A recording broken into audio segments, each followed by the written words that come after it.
The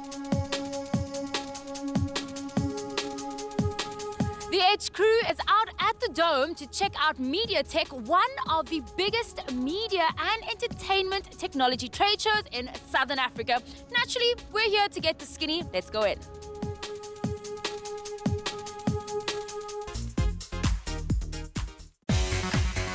From where I'm standing, this is quite the aerial view of what's about to go down at a trade show spectacular. Let's go check it out.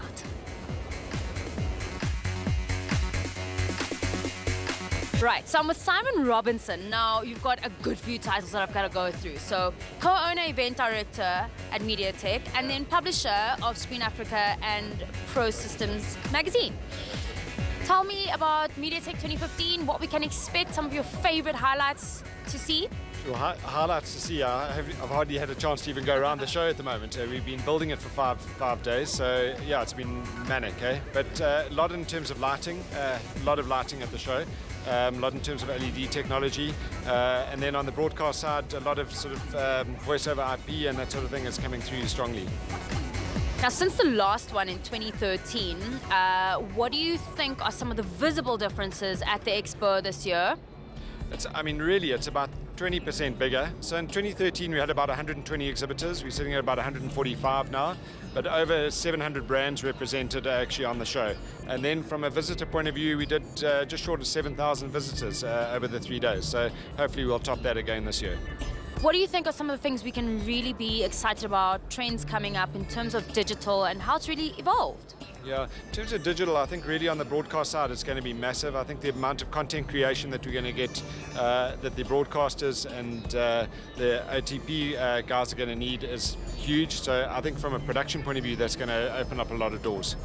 Well, so we've got the trends background, the real core of what to expect from MediaTek, but now we're about to explore the actual tools that are going to make it all come together.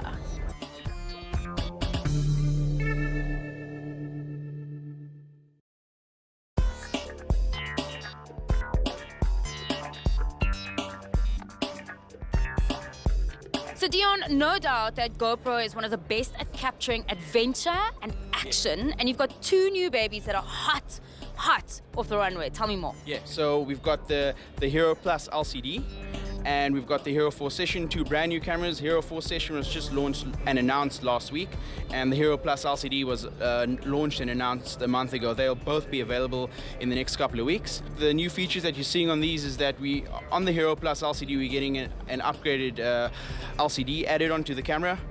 Built-in Wi-Fi and Bluetooth. So it takes 8 megapixel photos, takes up to 10 pictures in 1 second in photo burst mode, and 40 meters waterproof straight out the box. So that's the Hero Plus LCD. And then we've got this little guy over here, the Hero 4 Session. So this is the newest form factor that GoPro's released. 8 megapixel camera, up to 1440p, still does full HD, and it's 10 meters waterproof straight out the box. So as you're seeing it here, this is inside a little frame housing. This literally pops out, and that's the actual camera over there. If you want to get technical, it's 35% smaller and 40% lighter. Well, there you have it. You've got the statistics right at the bat.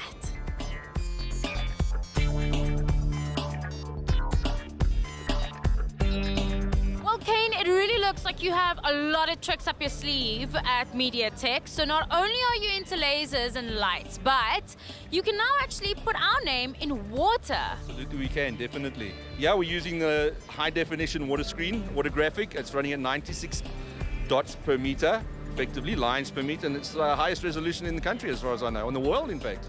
How new is this technology in South Africa? Brand new. We've only had the full system now for about, I think, 2 months, so it's really brand new, so yeah. And what's the scale that you can actually display this at? I mean, is this the smallest, the biggest?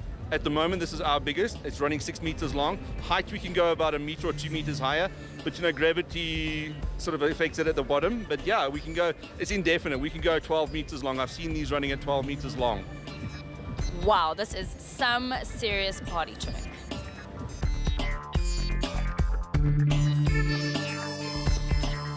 Jason, the AgBox looks like quite an interesting gadget and looks like it could do away with having an actual teacher in class, yeah? Sure, yes and no, obviously. The purpose of AgBox is to really simplify getting content, in very engaging, enriching content to kids at a low cost. So we've got a media player that sits inside the device and houses all of the content, which means that it can be played offline. So you don't need constant connectivity. It's got a very nice industrial touchscreen that's laid out very simply for a teacher or even a student to come up, select the classes, select the content and play it back. We then play that back out through a projector, as you can see, so that all the kids can see it. We've got sound embedded so they can all experience it, and that's as simple as the device is. So it can be portable as well, or it can be standalone in the class itself. Sometimes this kind of content can really come at a high price tag, but you guys have tried to get around that and make it more cost effective. Sure, so what we've been finding is that a lot of the teachers themselves are actually generating content.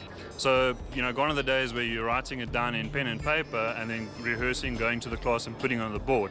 The technology now is easy for any teacher who has a notebook to literally record their own content. Once they've got this content, what do they do with it? So this is the way to easily allow you to distribute that content to not only your class, but to multiple different schools. Well, it certainly seems like this is taking education out the box. John, you are going to take us through some of the hottest little gadgets in broadcast right now. First up, we have the Phantom 3. Wow, sexy little beast. Beautiful. Freshly newly launched from DJI. The DJI Phantom 3 Professional. There's two models, professional and advanced, but this is the professional in gold.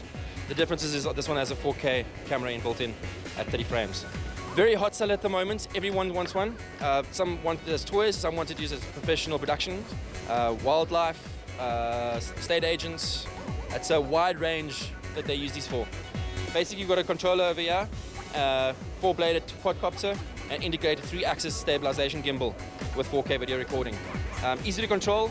You can use your monitor, cell phone, iPad, Samsung Galaxy, you name it. Everyone's got one of those already, so you don't have to go and buy an extra monitor.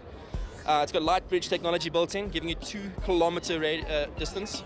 Full high definition, 720p transmission to your phone. Easy to use, easy to fly, also easy to crash though. Has a lot of features built into it. I could stand here for about half an hour telling you more about it. What else have you got up your arm sleeve for us? Okay, so this is the DJI Inspire 1. An amazing quadcopter with integrated gimbal, 3-axis stabilization gimbal, 4K at 30 frames a second. 2-kilometer distance with light bridge technology built in. Your controller over here has a live HDMI out for streaming if you want, to the internet live while fly.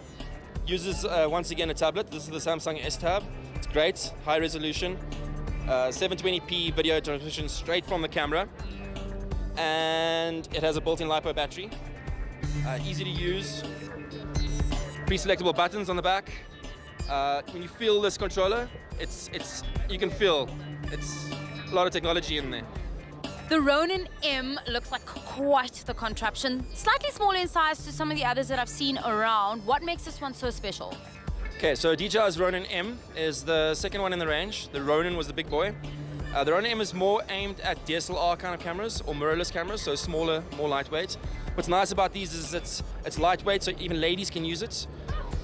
There's a lot of female cinematographers out there, and they find that this 3-axis stabilization system is not only budgeting, so price $23,495, but also easy to use. It also comes supplied with a controller. So we've got the brawns and the brains. The brawn is going to be carrying the weight, and the brain is going to be operating the actual gimbal, giving you pan, tilt, and roll features. Right, now, I mean, you've been throwing the word gimbal around, and they are synonymous when it comes to drones and the way that they need to move and function, but there's also a sort of brushless technology? Correct, so let's go look at the word gimbal. Gimbal means stabilizing something. It can either be a mechanical one or electronic. This, of course, is an electronic gimbal. There's 3 gimbal points, meaning 3 axes. We've got one over here, which is your pan. Okay, then we've got one here, which is your roll. And then we've got one here, which is your tilt. So there's 3 axes, there's 3 gimbals, there's 3 brushless motors actually in this unit. Well, there you have it. Pan, roll, tilt. Let's gimbal out of here.